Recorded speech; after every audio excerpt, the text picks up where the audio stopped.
tal? Le doy la bienvenida a una emisión más de Política Ambiental. El programa del día de hoy estará dedicado a un tema que ya hemos abordado desde diferentes perspectivas en otras ocasiones, pero que merece una nueva aproximación porque representa un grave problema ambiental. Me refiero a los residuos sólidos urbanos y a su manejo, en muchas ocasiones tan inadecuado que se vuelve hasta peligroso. Los residuos sólidos urbanos son los generados en las casas habitación, en los establecimientos mercantiles o en la vía pública como resultado de la eliminación de los materiales utilizados en actividades domésticas, mercantiles o de limpieza de espacios públicos. En el país se generan diariamente cerca de 90,000 toneladas de desechos o residuos sólidos. De toda esa cantidad, una décima parte se genera en 3 delegaciones de la Ciudad de México. Y permítame ahora presentarle a los invitados que nos acompañan el día de hoy para hablar sobre este tema. En el debate de esta noche nos acompañan Guillermo Rizo Ornelas, director de Nuevos Negocios EDN Inteligencia Ecológica desde el año 2006. También es editor del blog Inteligencia Ecológica, el cual fue nominado por EBSCO en 2010 para formar parte de su base de datos. Rizo Ornelas ha impartido diversas conferencias de desarrollo sustentable para organizaciones de líderes campesinos como la Central de Organizaciones Campesinas y Populares. También se encuentra en el estudio el ingeniero químico Marco A. Vega Robles, egresado de la Facultad de Química de la UNAM, con maestría en Desarrollos Inmobiliarios, Urbanismo, División de Estudios Superiores en la UNAM. Es perito del Consejo de la Judicatura Federal y Distrito Federal, periciales ante Pemex, Comisión Federal de Electricidad, Gobiernos Estatales, Gobierno del Distrito Federal, Secretaría de Comunicaciones, SAGARPA, Instituto Mexicano del Petróleo y Secretaría de Economía. Recientemente perito en la problemática de cuotas compensatorias, loza de cerámica y porcelana ante la República Popular de China y México. ¡Bienvenidos! Bueno, pues ya vio usted quiénes nos acompañan. Marco, ¿cómo estás? Hola, es Guillermo Rizo. Marco Vega. Perdón, ¿cómo están? Muchas gracias a los dos por haber aceptado la invitación de Política Ambiental. Y bueno, pues vamos a hablar de lo que antes se llamaba basura, ¿no? Que es un término que ya no se utiliza, que en teoría ya no deberíamos estar utilizando, y me llama la atención particularmente escuchar a muchos políticos cuando se refieren al tema y al manejo responsable de los residuos, pues desde el lenguaje están así como que lejos de, ¿no? Todavía hablan de basura, no hablan de desechos o confunden mucho los términos. En lo particular pienso que es porque su aproximación al tema no es tan eficiente, no es tan profesional, y bueno, muchas veces están hablando de cosas que desconocen porque simplemente no han leído más que las tarjetas de uno que otro asesor que les acercaron por ahí, y toman decisiones en función de un juego de tarjetas y no conocen, no abordan en el integral la problemática, ¿no? A ver, si quieres, Guillermo, empezamos. ¿Cómo estamos en el país y en la ciudad en materia de manejo de estos residuos sólidos, llamados residuos sólidos urbanos? Fundamentalmente porque pues, México rápidamente se convirtió en un país urbano, ¿no? Marcadamente urbano. Las últimas cifras dicen que entre el 70 y el 80% de la población de México ya vive en zonas urbanas, ¿no? ¿Cómo estamos al día de hoy? En materia de tecnologías para el correcto manejo de los residuos orgánicos estamos atrasados en la implementación, ¿no? Porque existen tecnologías para poder pero no las manejar, hemos adoptado. No las hemos aplicado. Principalmente debemos de entender que, como tú lo habías mencionado hace unos momentos, la basura no existe. La basura forma parte también de la economía. La basura, entre comillas, toda puede ser aprovechada, Sí, ¿no? la basura es lo que ya no sirve, y en realidad de los residuos prácticamente todo puede ser aprovechado. El principal problema que tiene el manejo de los residuos es el manejo especialmente de los residuos orgánicos, ¿no? Las zonas en donde se empieza a hacer un acopio y se trata de hacer plantas de compostaje, resulta que empiezan a presentar problemas de contaminación de subsuelo por lixiviados. No hay un control adecuado de ese tipo de residuos. Porque el acopio no se hace en el lugar adecuado. No se hace en el lugar adecuado, y aparte no se aprovecha correctamente, ¿no? O sea, si tú controlas perfectamente tus residuos orgánicos, eso te va a permitir una correcta separación en la situación de los residuos inorgánicos, ¿no? Por ejemplo, la comercialización del cartón, ¿no? El cartón al momento de llegar a los vertederos, cuando se mezcla con los residuos orgánicos, se humedece, ¿no? Entonces ya no tiene el mismo valor un cartón que llega a ese tipo de vertederos cuando es mezclado con los residuos orgánicos, ¿no? Por lo tanto, la separación de los residuos orgánicos es muy importante. Y esto no es nada más un problema que deriva en las ciudades, ¿no? Te quiero pasar un dato muy importante, ¿no? Anualmente se pierde alrededor de la mitad de la superficie de China en tierra orgánica, ¿no? Tierra que sirve para cultivo, ¿no? Entonces, lo que puede hacer una gran ciudad como México es que en la generación de todos sus residuos orgánicos aplicando tecnologías... ¿Se pierde en qué, perdón? A ver, Guillermo. Normalmente se pierde la mitad del territorio de China, que es todo lo que quieras. O sea, ¿en qué se pierde? Se pierde por el uso por las deforestaciones, por el uso de agroquímicos que finalmente van deteriorando los suelos, ¿no? Y se pierde para la producción de alimentos. De alimentos, ¿no? Es un tema que va muy ligado a la generación de alimentos, ¿no?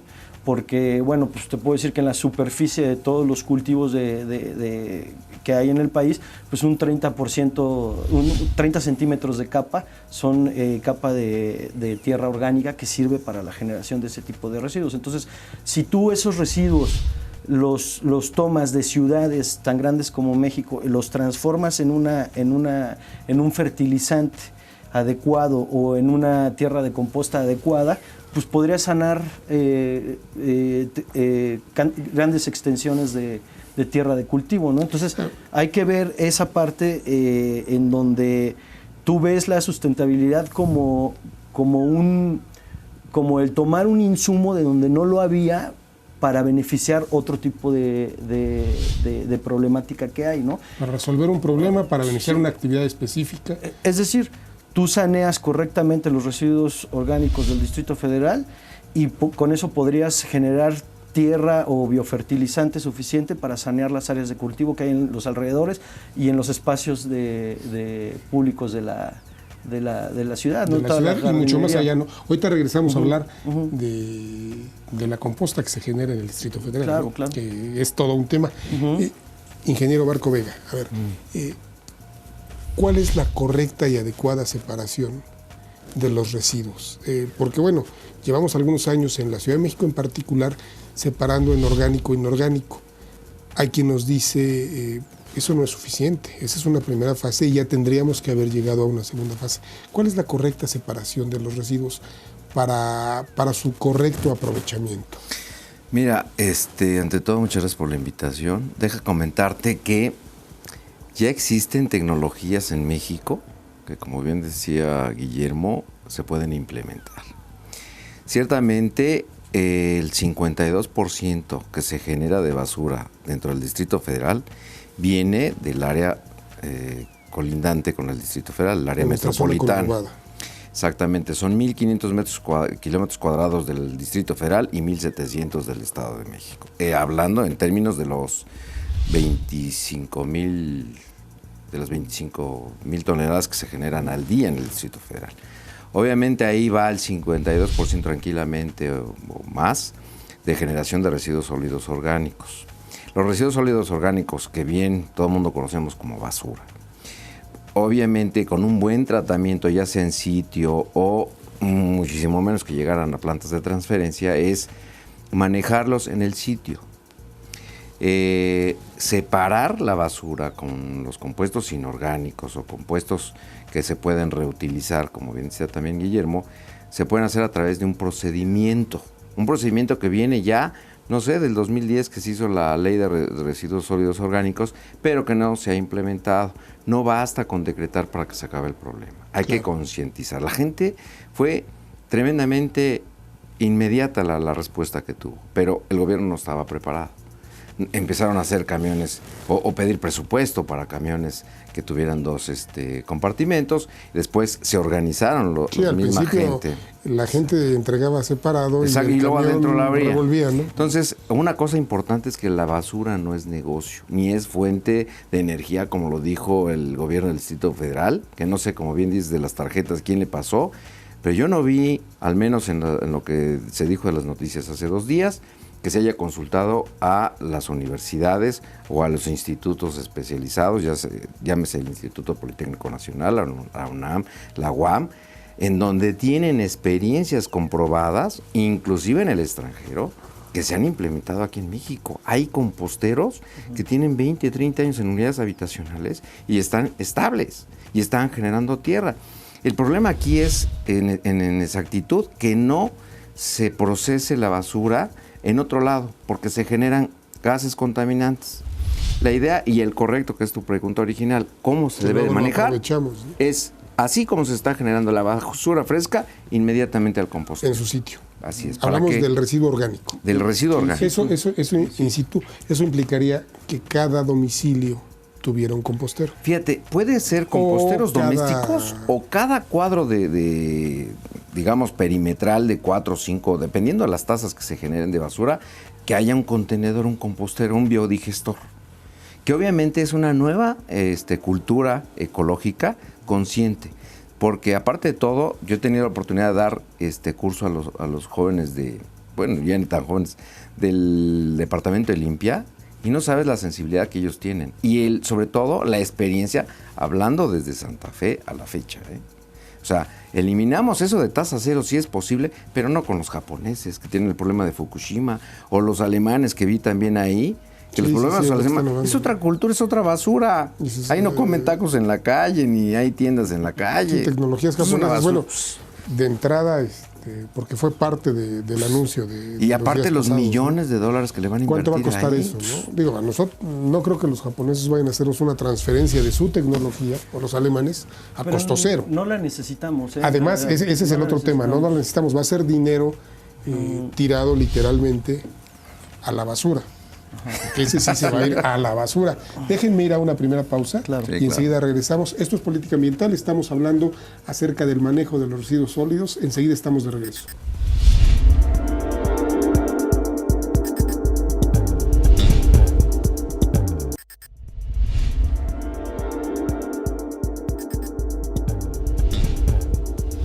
Estamos de regreso. En el Distrito Federal se concentra una quinta parte de los residuos sólidos que se generan en todo el país. Esa tendencia se ha consolidado en los últimos años, pues la cantidad de residuos generados en la ciudad ha crecido de forma importante. Cada día en el Distrito Federal se producen 12.513 toneladas de residuos, lo que significa que cada habitante produce cerca de 1.5 kilogramos de desechos diariamente. En las delegaciones Cuauhtémoc, Gustavo Amadero e Iztapalapa se recolecta el 10% de la basura que se produce en México, en todo México, y la mitad de la que se produce en la ciudad nada más. Así que en la capital del país se recoge el 20% de las 86.343 toneladas de desperdicios que se crean diariamente a escala nacional. Le presento ahora la investigación que al respecto realizaron los reporteros de Política Ambiental. El problema de la basura en el Valle de México se ha visto rebasado ante la ineficiencia de los mecanismos implementados para su manejo. Debido a las condiciones que presenta la gran urbe, la búsqueda de soluciones en el tema de los residuos sólidos ha sido uno de los retos más importantes. Se calcula que cada persona en el Distrito Federal genera 1.5 kilogramos de basura, lo que suma cerca de 12.600 toneladas en total, de las cuales 7.000 toneladas ingresan a sitios de disposición. Una cifra importante de desperdicios que son acumulados y que representan una gran problemática señalada en varias ocasiones por distintas instancias. La basura no es basura, fíjate nada más, porque la basura es la mezcla de un montón de cosas, con residuos orgánicos de la casa, pero también con cosas que tú deseches. Está comprobado que el 90% del volumen de la basura es reciclable. Cartones y papeles, vidrios, metales, latas, plásticos, PET, el famoso, la botellita de PET. Todo eso tú lo puedes separar y se puede reciclar. Y eso a la vez genera un potencial económico enorme con miles de empleos en pequeñas empresas, en microempresas. El pasado 16 de septiembre, el jefe de gobierno del Distrito Federal, Miguel Ángel Mancera, presentó el Plan Estratégico de Manejo de Residuos Sólidos, que tiene como objetivo que en el año 2018 ya no se manden desperdicios a los rellenos sanitarios, es decir, que en los próximos 5 años se trabaje en un tratamiento integral de los desechos a fin de alcanzar la meta de basura cero, a través de la implementación de 3 procesos, los cuales son biodigestión anaerobia o el proceso de residuos orgánicos para la generación de composta, fertilizantes y captación de biogás, valorización energética o producción de gas sintético a través de los residuos inorgánicos para producir energía eléctrica y la transformación o cogeneración en la que los residuos inorgánicos con alto valor calórico sean utilizados para combustible o material de construcción. Todo ello con una inversión público-privada. La Ciudad de México hoy se coloca de nueva cuenta como punta de lanza en una estrategia que se plantea a mediano plazo para cambiar totalmente la forma de utilizar los residuos sólidos. Aquí ya ha sido explicado lo que vamos a hacer. Las inversiones son inversiones muy importantes, absolutamente de gran alcance, pero también debo precisar que en ellas no va solo el gobierno de la ciudad. Es un esquema de coinversión con la iniciativa privada, es un esquema de aprovechamiento de las más altas tecnologías, en donde estarán participando tecnologías japonesas, tecnologías alemanas, y donde, como se dijo aquí, vamos a aprovechar estas 12,000 toneladas de basura. El Plan Estratégico de Manejo de Residuos Sólidos es una oportunidad para ver lo que antes era considerado basura como una fuente de recursos que beneficiará a la ciudad en todos los ámbitos, desde el económico hasta el ambiental. Si nosotros pensamos en los residuos que son de naturaleza orgánica, como todo aquello que es residuo de comida, pues resulta al día de hoy ya ilógico pensar en enterrar esos residuos, cuando esos residuos representan también el alimento de microorganismos que los pueden transformar. Estos microorganismos pueden transformar esos residuos en gas que puede utilizarse para producir energía. Ahora, por otra parte, pensemos en todos esos residuos que ya no pueden ser utilizados por microorganismos, que tampoco pueden ser reciclados ni reutilizados y que entonces tenemos que llevarlos a una disposición final, como son los rellenos sanitarios. Transformar los residuos en gases que pueden tener un valor energético y utilizarse como combustible. De acuerdo con autoridades e investigadores implicados en el proyecto, en México se tienen las condiciones necesarias para comenzar tecnologías modernas que en otros países con regulaciones ambientales importantes son una realidad. Reportó Aline Montoya. Bueno, pues ahí tiene usted el reportaje y la dimensión del problema. Ingeniero Marco Vega, entonces, a ver, un compostero en cada domicilio o un compostero en cada determinado perímetro y la generación de una cultura diferente del manejo de la basura, porque lo comentabas también tú, Guillermo, el manejo más eficiente es su procesamiento in situ, ¿no? In situ, así es. Mira, obviamente aquí no es nada más decir, sino hacer.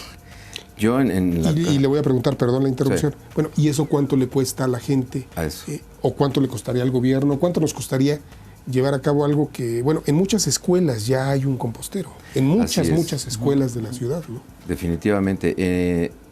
Como te decía, la praxis es la más importante, la práctica en la casa de ustedes. Tenemos un compostero doméstico, porque obviamente decirlo y manifestarlo es una cosa, pero cuando ya lo tienes ahí, cuando convives con la familia, con ese compostero, lo estabilizas porque requiere cierta capacitación e inducción. ¿Por qué? Porque poner la basura que sale de hoy en el compostero es algo que a veces la gente piensa que no va a suceder. Cuando ya lo vieron y que está estable, es cuando empieza a sensibilizarse todavía más al siguiente nivel la sociedad. Y obviamente, pues esto no lo va a hacer todas las casas, no lo van a realizar, pero se pueden hacer brigadas con la misma gente de limpia para que se elija un compostero que ahora les quieren llamar contenedores, para que ese compostero esté procesando la basura. Y al cabo, dependiendo ya del diseño y de la generación de tasa de residuos orgánicos, el tiempo que tenga que procesar la anaerobia para generar tierra orgánica del 52%. Existe otro sistema, que es la lombricultura de la lombriz esta californiana, pero esa es ya para la basura que ya se echó a perder. y la generación que tiene de carbono es menor por el consumo que tiene la misma lombricultura, aparte de manejar lombrices, no a todo psicológicamente no se le da a nadie. Es como para los niños, ¿no? Y aparte te genera problemas con roedores. A los roedores les encantan las lombrices. Entonces es un gran problema el manejo de la lombricompost y no puede ser a tan gran escala. Lo que nos comenta el compañero Marcos es que sí existe la tecnología, y lo curioso es que esa tecnología la encontramos mirando hacia el pasado, no hacia el presente, ¿no? Ni hacia Japón ni hacia Alemania. No, hacia nosotros mismos, ¿no? Porque es una recuperación de conocimientos mexicas, ¿no? Las chinampas. Exacto, utilizaban una bacteria que es la bacteria chinampera, que esa bacteria tiene la cualidad de fijar el carbono.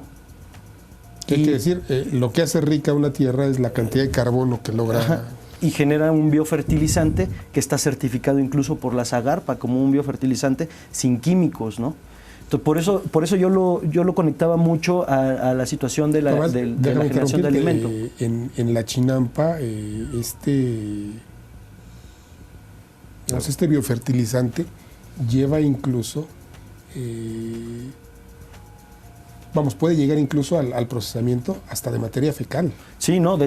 Bueno, se pueden compostear cárnicos, huesos, lo que le cuesta trabajo ahorita al Distrito Federal poder controlar, ¿no?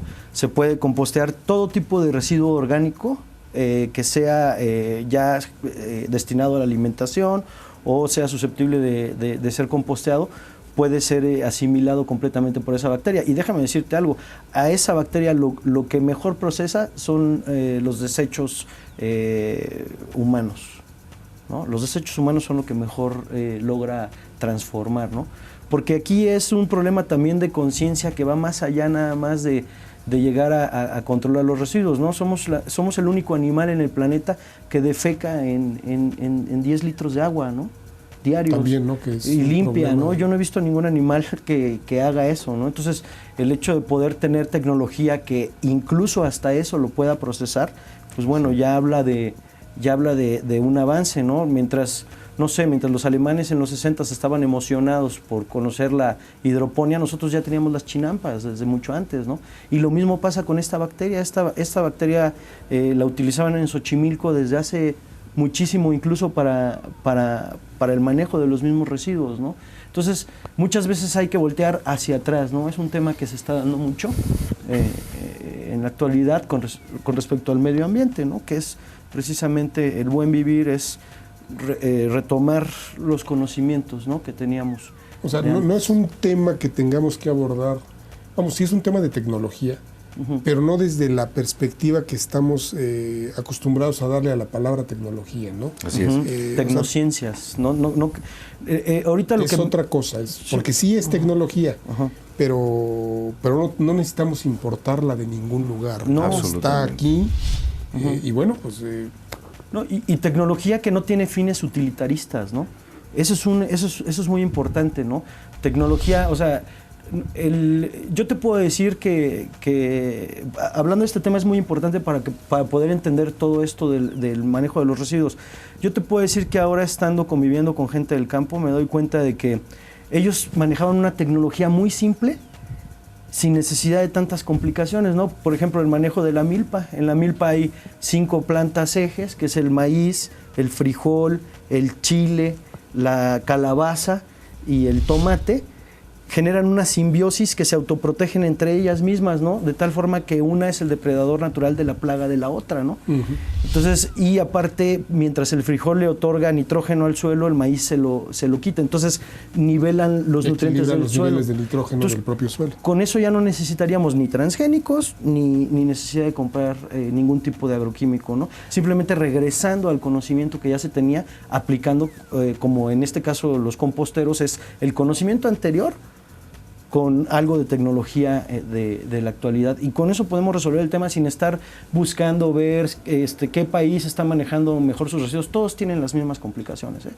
No hay país que los maneje adecuadamente, no lo hay. Estábamos viendo investigaciones de plantas de compostaje de Barcelona, que son ahorita las que han llevado un poco más de avance, Y no, realmente nosotros tenemos el conocimiento tanto en instituciones de educación como regresando a los conocimientos que ya se tenían antes. A ver, decías, Marco, que tú no viste que se consultara a ninguna institución de estudios superiores que tienen conocimientos, que tienen estudios previos sobre el tema, para hacer este anuncio que se hizo hace unos días en el Distrito Federal acerca de que creo que para 2018 vamos a producir...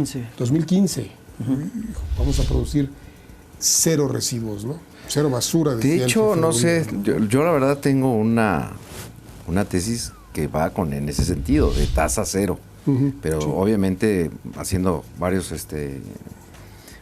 Y llegaste ahí sin necesidad de tarjetas que te remitieran a Japón. Y también casi con 0 pesos, casi. Porque el presupuesto que hay ahorita para el manejo actual se puede hacer justamente para realizar eso. Ahora, con ese presupuesto necesitas más dinero para producir cero desechos. Aquí la fundamental es la implementación y la aplicación de esta ley, porque obviamente el que tira la basura en la calle, los grandes generadores y todo, tienen responsabilidad. Claro. La basura es de quien la genera. Y aquí, más que hablar de la crítica al gobierno, es platicar las propuestas que ya existen. Entonces yo no vi que se consultara, hubiera foros para intelectuales dedicados a este rubro, que saben y que lo han manejado y que hay experiencias nacionales, no internacionales. Yo en un compostero llevé a un alemán, amigo mío, y me dijo que él en Alemania nunca había visto eso, y que lo vio de alguna forma una solución inmediata para el gobierno del Distrito Federal. ¿Sí? Y es algo que, fue así nada más a nivel doméstico. Yo he visto, hay un estudio también que se está haciendo por parte de un investigador de la universidad para tratar de localizar los bancos de generación de gas que hay en el bordo poniente. Y es un galimatías matemático porque no está concentrada de manera ordenada. Tiras acá, tiras allá. Entonces en bancos de generación de gas, metano, que pues ahí están los bombazos. ¿Hace cuánto fue el bombazo en el Estado de México? Y en el Santa Fe, ahí hay algo escondido. Vamos a entrar al tema específico del metano, de la contaminación de los acuíferos por lixiviados. Bueno, el bordo poniente, Santa Fe quizá menos, pero también, pero el bordo poniente es un ejemplo inmejorable de lo que no se debe hacer. Y bueno, lo mencionabas, Marco, pues a lo mejor de un gran engaño, ¿no? De que de ahí vamos a sacar basura. Bueno, hay una licitación pública, hay una asignación, hay una empresa ganadora o un consorcio ganador de la licitación, y tú nos acabas de decir, pues andan buscando los bancos de metano en el bordo poniente, traen un rezago impresionante en la obra. Hasta donde tengo entendido, incluso ya hay dinero público comprometido y entregado a esta empresa, que además parece no tener ni la antigüedad ni las credenciales como para haber recibido la licitación, y hay unas cantidades escandalosas de metano escapándose todos los días del bordo poniente, además de la filtración y la contaminación a mantos freáticos. Si les parece, después del corte regresamos con ese tema, porque además pues es el ejemplo de los confinamientos mal hechos de basura y de todos los problemas que generan, ¿no? Esto es Política Ambiental, enseguida estamos de regreso.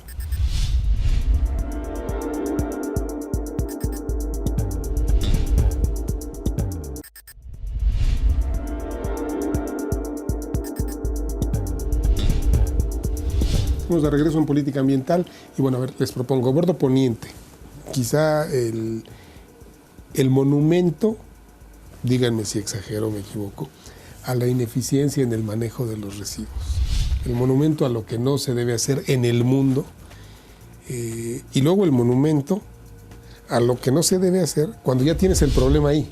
O sea, porque durante, más o menos, bordo poniente empezó que 85 a operar de manera ya intensiva, ¿no? Ahí se fueron a tirar toneladas de cascajo de los terremotos, de lo que se cayó en la ciudad. Y luego ya se siguieron con la basura.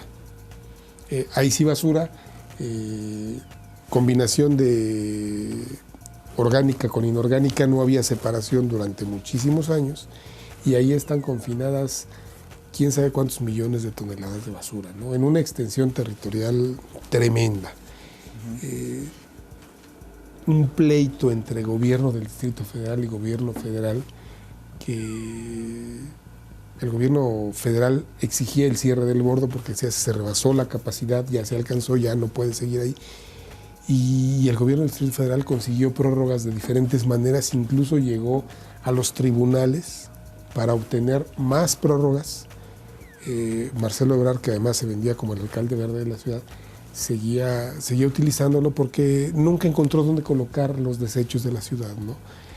Y estaba empeñado en que el gobierno, que me parece una gran irresponsabilidad, el gobierno del Estado de México y el Estado de México tenían que darle a la ciudad una alternativa para tirar su basura, ¿no? Nunca se buscó colocar la basura del Distrito Federal en el Distrito Federal. El empeño siempre, vamos a mandar al Estado de México, ¿no?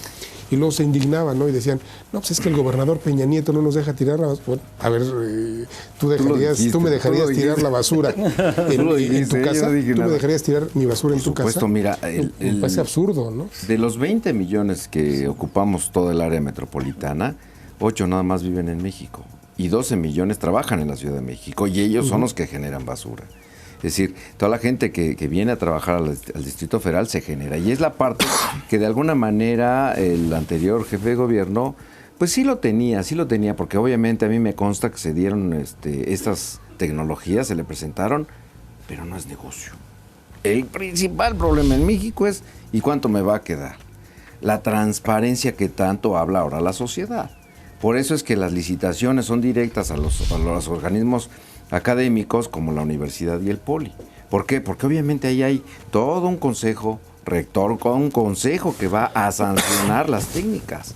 Yo no sé quién hizo las bases de la licitación. Una licitación muy extraña, ¿eh? Sí. Porque además es una licitación sobre un territorio público federal. El bordo poniente está a cargo de la Comisión Nacional del Agua, una entidad federal pública, y la licitación la organiza el gobierno del Distrito Federal. ¿Cómo por qué? Mira, en un terreno público. Yo creo que son acuerdos, así como de reserva, por supuesto. Pero lamentablemente pasa como ahorita con los maestros, ¿no?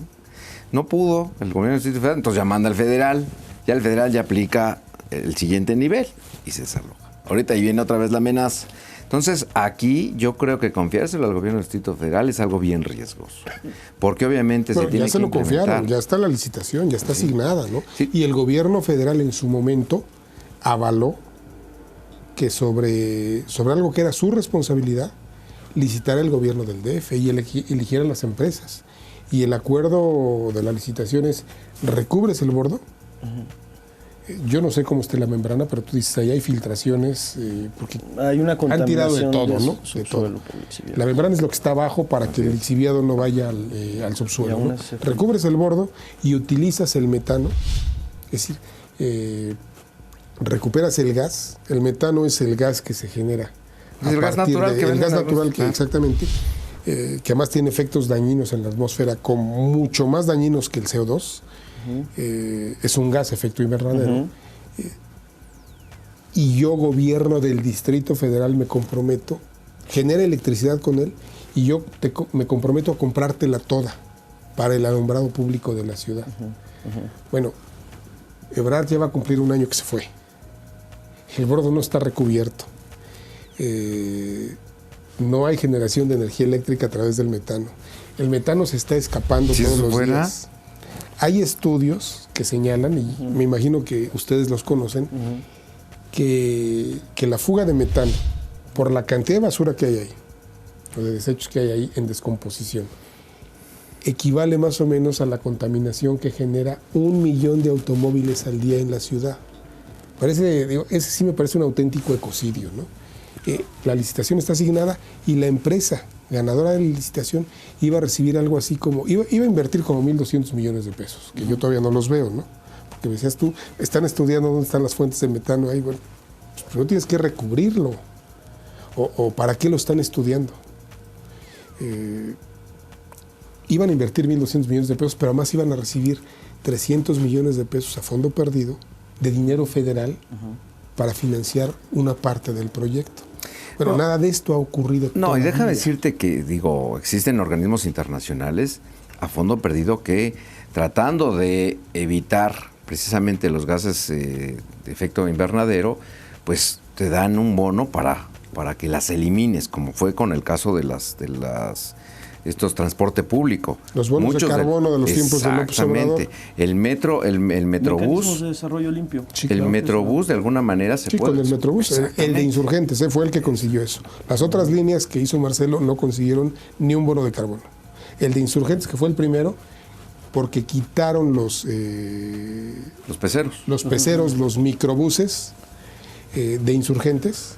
No, y había un protocolo de ¿cómo se llama? De desincorporación del parque vehicular. O sea, la gente veía cómo la tenían que apachurrar las peceras y no que se fueran. Exactamente, porque se iban y se reubicaban. Y lo que ocurrió después, y por eso no consiguieron bonos de carbono, fue que quitaron los peceros de los corredores ecológicos que estaban creando y los mandaban 3 calles a los lados, ¿no? Y corrían en paralelo con el Metrobús. ¿Y qué hicieron con los trolebuses, no? Que finalmente los trolebuses podrían ser mucho más ecológicos. Los dejaron hacerse viejos. Son mucho más ecológicos que el propio Metrobús. Que el propio Metrobús, ¿no? Que el Metrobús me parece una solución adecuada, pero son mucho más ecológicos los Metrobuses, pero los dejaron hacerse viejos, ¿no? O sea, es un sistema de transporte en el que no inviertes, ¿no? A ver, les pido, regresemos al tema, manejo de residuos. Mira, déjame comentarte que en términos de la solución in situ es precisamente de la anaerobia no generar el gas metano, que la basura no se pudra, para que lo entendamos de manera doméstica. De esa forma, la basura nunca huele. Estos composteros nunca huelen. Si huelen, es que está inestable. Si hay moscas, es que es inestable. Esto es por lo que decía yo de la capacitación que se requiere. O bien, ya manejando un compostero más grande de gente especializada, que son la misma gente de limpia. Ya no tienen que andar haciendo la finca, recoger la basura, sino que la misma gente es responsable de llegar al lugar. Ahora, ¿qué se hace con todo lo que no está, que no se va a procesar ahí? Hacer un compactador, para que de alguna manera todo lo que es el PET, lo que es plásticos y todo se tenga que procesar. Pero eso es en el sitio. Deja de pasar el camión de la basura, deja de pasar los trailers para transferencia, se dejan de existir las plantas de transferencia de basura y naturalmente no llega nada al borde poniente. Ahora, es inusitado que ahorita en el último informe de gobierno, por así mencionarlo, menciona que sus iniciativas está cobrar impuestos por cada generación de gases contaminantes. Y aquí estamos entrando en un intríngulis de, a ver, le das la licitación para esto, pero va a arreglar una cosa que es la generación de basura, pero se van a estar generando gases contaminantes. Y sobre todo, y lo interesante aquí también es ver las oportunidades que hay, ¿no? Con respecto al tema, ¿no? En primera, como nos mencionabas, Marcos, el manejo de mecanismos de desarrollo limpio, bonos de carbono por el gas metano, que es 25 veces más contaminante que el CO2 que se genera, es una forma de obtener ganancias. La otra es la venta del biofertilizante como resultado del correcto manejo de los residuos, te da otro tipo de ganancia, ¿no? Claro. O sea, eso es lo interesante del desarrollo. De otras cosas. Eso es lo interesante del desarrollo sustentable, ¿no? El desarrollo sustentable te permite no solo obtener una ganancia, ¿no? Sino en primera una ganancia por los derechos que tienen que pagar otros países para contaminar, que bien pueden ser asimilados por países como el nuestro, ¿no? Considerados países de tercer mundo. Entonces, obtener una ganancia y al mismo tiempo solucionar un problema. Y no querer generar electricidad, ¿no? Porque electricidad no necesitamos. Nosotros necesitamos hacer que la economía de la basura sea rentable en sí misma, ¿no? O sea, hacerla rentable. Y tenemos mecanismos que ahorita se están gestando que nos permiten hacer dar este tipo de soluciones, ¿no? Porque ahora, y si aparte le agregas el evitar el costo ambiental, porque no solo ya estás ganando por la venta del biofertilizante y por los mecanismos de desarrollo limpio, sino estás ganando porque como país estás saneando los cultivos que hay en los alrededores. Ahora, ¿cuánta cantidad de toneladas de biofertilizante crees que se puedan producir va a llegar un momento en que ya ni siquiera vamos a poder, o sea, vamos a estar sobrados en el país. Sí, eso también tiene un límite. Y podemos exportarla. Límite, claro. Y podemos déjenme una pausa. Regresamos para platicar de biofertilizante. Es el último tramo del programa. Y particularmente del biofertilizante que se produce en la planta de composta del Bordo Poniente, ¿no? En lo que a mí me han informado, no sirve para prácticamente nada, ¿no? O sea, me dicen, yo no lo compraría, ¿no? Se mueren los jitomates. No se mueren, pero no crecen más, ¿no? Sí, ¿verdad? Esto es política ambiental, enseguida estamos de regreso.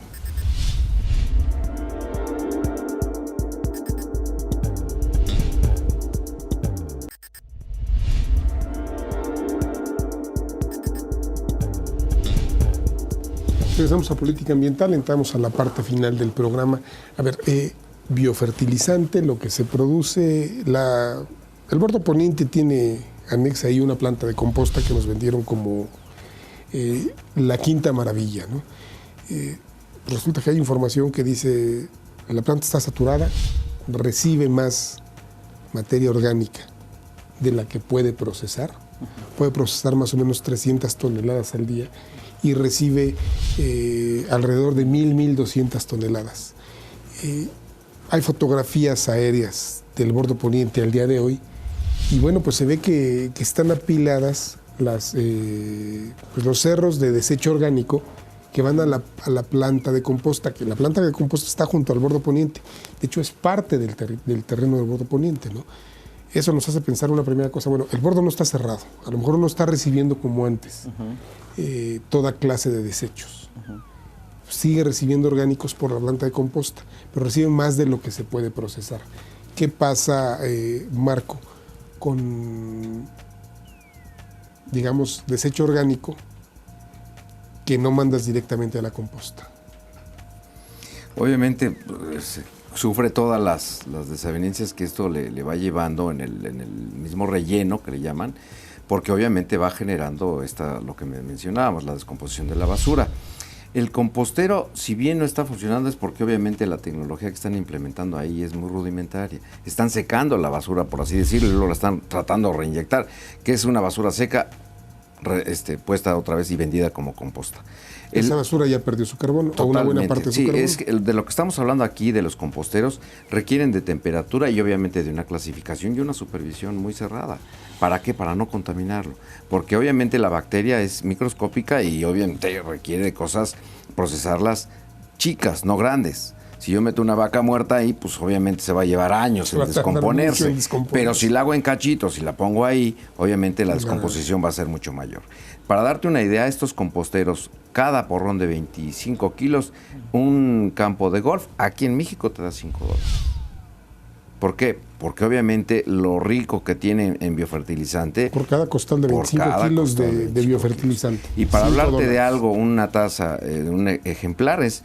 Un condominio horizontal de 30 casas aproximadamente generan cada 6 meses entre 200 220 kilos.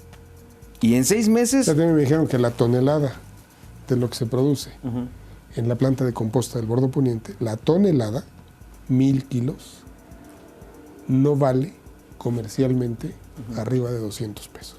Que no habría que pagar más de eso. Dicen, habría que cobrar por recibirla casi, no tiene valor. O sea, una tonelada de buena materia, de buen biofertilizante, puede valer 6,000 pesos tranquilamente. Tranquilamente. Ahora, los problemas que se han llegado a ver, por ejemplo, la tecnología puede ser muy buena, pero si no hay una educación o una retroalimentación a las personas, de nada sirve, ¿no? Estamos viendo aquí en el Parque México que los composteros que se colocaron no están dando su funcionamiento, no están dando un funcionamiento adecuado simplemente porque la persona que agarra el desecho de su perro lo guarda en una bolsa, ¿no? Y lo avienta. Ahí no sirve, ¿no? Entonces ahí no genera una bomba de microorganismos ahí que no le ayudan a para empezar, esta bacteria no puede procesar el plástico, ¿no? Claro, del que están... ese nunca se va a descomponer. Bueno, se va a descomponer de otro modo, pero no se va a asimilar. Plástico biodegradable. A menos que sea plástico biodegradable. Además, la velocidad a que se degrade ese plástico tampoco le haría candidato a ir a un compostero. Exacto. Entonces las personas dicen, no, es que no funciona, lo ven y no funciona. Pero no funciona porque, bueno... Porque lo estás haciendo mal. Y porque el ciudadano común hemos evitado aplicar el sentido común a las cosas, ¿no? O sea, detenernos a pensar un poco en lo que estamos haciendo, ¿no? Sí, es capacitación, inducción y estabilidad. Y naturalmente, pues que esté una persona ahí supervisando y explicándole a la gente, porque obviamente es la misma gente que está circulando en el Parque México. Son los mismos visitantes del Parque México. Eso, obviamente, capacitando a la gente de ahí, pues ya sabe. Claro. Y hasta lo van a, digamos que a lo mejor en 3-4 meses ya lo aprendieron, porque son más o menos los mismos visitantes, ¿no? Pero eso tiene que ser permanente, porque luego se cambian. Sí. ¿O no? Entonces, obviamente, la idea aquí es que esté tendría siempre que haber un responsable de los composteros, que además... Que es la misma infraestructura que tiene la jefatura de gobierno. Sí, que tuviera la capacidad de dar información, ¿no? La capacidad de la paciencia para dar información. Tú eres el responsable de que, bueno, pues quien se equivocó y metió una bolsa ahí, pues hay que sacarla, ¿no? Exacto. ¿Por qué? Porque estás inhabilitando, lo estás desestabilizando, es la palabra. Sí, de hecho en las plantas de transferencia existe esa supervisión y en los rellenos sanitarios existe. Porque si yo llego con una bolsa de una clínica hospitalaria, me regresan y me meten una sanción a mí como jefe de transporte de una planta de transferencia. Ese residuo no puede ir ahí. No puede ir bajo peligroso. Y ese ya se maneja dentro de la cuestión del organigrama del manejo de residuos sólidos del gobierno del Distrito Federal. Sí, y ese es, no solo contamina, sino que es peligroso, ¿no? Está clasificado como un residuo peligroso. Se maneja se genera en un hospital es otra cosa, ¿no? Eso se maneja. Tiene que ir a un confinamiento y además con características muy, muy específicas, ¿no? Y la retroalimentación, por ejemplo, una persona que arroja una pila AA no sabe que eso contamina 10,000 litros cúbicos de agua, ¿no? O sea, creen que lanzar las pilas así no va a pasar nada, ¿no? Una pila AA contamina 10,000 litros cúbicos. Una pipa de agua completita. Te la contamina una sola pila. Y ahí, abusando de la cita que está haciendo Guillermo, ¿sabes cómo se puede resolver? Porque el generador sería el usuario. Pero si nos pasamos que el generador sería el fabricante, tú te recuerdas, porque más o menos somos de la edad, cuando íbamos a comprar refrescos y llevamos nuestro envase de vidrio, si no, pues ¿cómo? Tenías que pagar más. Claro.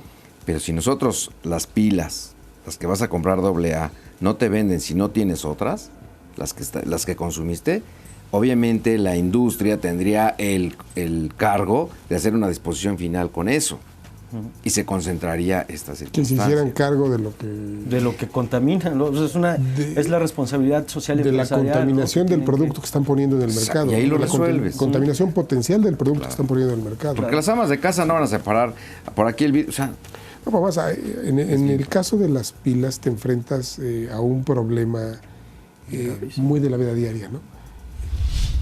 Hay gente que las separa ahora, que las confina en un envase de vidrio y luego no encuentra dónde ponerlas. Exacto. No encuentra dónde depositarlas. No hay confinamientos, no hay centros de acopio suficientes en la ciudad y no hay información sobre dónde se encuentran. Y cuando encuentras uno resulta que está atiborrado de pilas, ¿no? ¿Y la industria qué hace? Porque no tiene conciencia social. Claro. Una empresa se dice sustentable porque no emite gases contaminantes, pero todo lo que está generando a través de su producto, eso es lo relevante. No nada más son los gases de efecto invernadero, no es la cantidad de agua que consumes, es la cantidad de agua que tu producto puede contaminar. Claro. O sea, son muchas cosas, ¿no? Eso que Marco comenta de las pilas, ¿no? Sujetar a la industria, obligarla a que, bueno, recoge tu producto. ¿Por qué? Porque una vez que acaba su vida útil, es una fuente importantísima de contaminación, es veneno puro, ¿no? Y eso lo puede hacer dando un tipo de descuento, ¿no? O sea, a lo mejor tú me traes la pila, si me traes las pilas que me compraste... Simplemente con que te condicione la venta. Sí, claro. No te las puedo vender. Obviamente si no esto va, otro, claro, ¿no? Y esto va concatenado a que va a generar gastos, sí, pero tienes una conciencia social. Claro. Exactamente, claro. ¿No? Tiene que ir con cargo a tus utilidades. Habría que pensar, habría que valorar si desde el sector público está justificado ofrecerle algún tipo de incentivo a la industria que hace, Claro. que asume este tema de responsabilidad social. Claro. Yo creo que al gobierno finalmente, a las finanzas públicas, al erario, le conviene también decir, bueno, si con esto evito contaminación de subsuelos, evito contaminación de mantos, también me ahorro dinero, ¿no? Claro, esa es la parte que tiene que ver. normalmente no acaba de verse desde la perspectiva del sector público, ¿no? Así es. Pues desafortunadamente se nos acabó el tiempo. Yo les agradezco a los dos el privilegio de compartir la mesa con ustedes. Muchas El Muchas tema gracias, es igualmente. amplísimo y bueno, si no tienen inconveniente, programamos una nueva visita aquí a Política Ambiental para seguir hablando de esto. Con todo gusto. Muy bien. Gracias a usted por el favor de su atención. Lo espero en la próxima emisión de Política Ambiental. Muchísimas gracias.